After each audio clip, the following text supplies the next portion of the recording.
All right, so today I want to talk to you about a video that I happened to take in on Instagram, and it really further cemented in my own mind that yes, the trucking business is what I thought it was. How I see the trucking business is that people talk about how important truck drivers are, how they are important to the economy. If they stop working, the U.S. economy would go belly up. They say that truck drivers are the backbone of the trucking industry.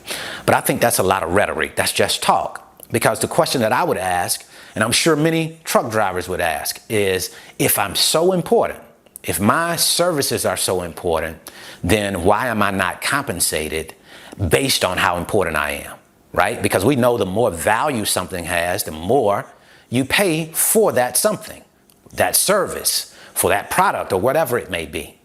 But it just doesn't seem that way, or I can guarantee you if you ask truck drivers, if you ask owner-operators that question, they would probably answer in the negative. The compensation does not reflect the work that they do, the value that people say that they have. Now, there's another group of people that provide services to the trucks. They position themselves around the needs of trucks. Now, why would they do that? Because they're smart business people.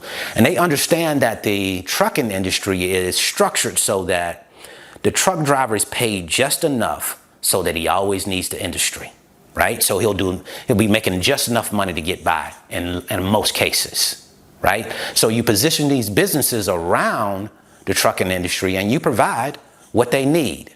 But basically what they're doing is paying for their needs, and there's not a whole lot left over after their needs. Especially when rates drop, right? When rates are good, you know, they can make some money.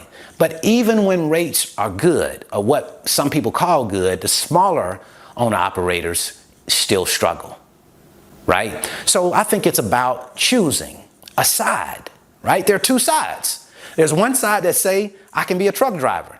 And that's okay. If that's what you want to do, if you feel like that's what your skill set is, more in line with, go for it. If you feel like you're good at being a trucking business owner, go for it. There are other businesses within the trucking industry that you could choose because it is a choice. We decide what side we want to be on, whether we want to be a trucking business owner or whether we want to be in a business that provides services to the trucks. I personally think that, especially in the times that we're in right now, me personally, I wouldn't want to own a trucking business. Right? For me, it's just too much cost involved, especially right now. I would rather go into a business where I don't have a whole lot of cost and I have a lot of potential to make a lot of money, right? I want to give you an example of what I'm talking about when I say everybody makes money off of trucking. I got a chance to take in a video on Instagram, and this video talking about a group of people out in New York, and they call themselves the Idle Warriors. And what they do is they go around and they look for commercial vehicles that are idling. Let's say a truck backed into somewhere or parked on the side of the road, went into a building to try and find out directions to get something that he needed inside.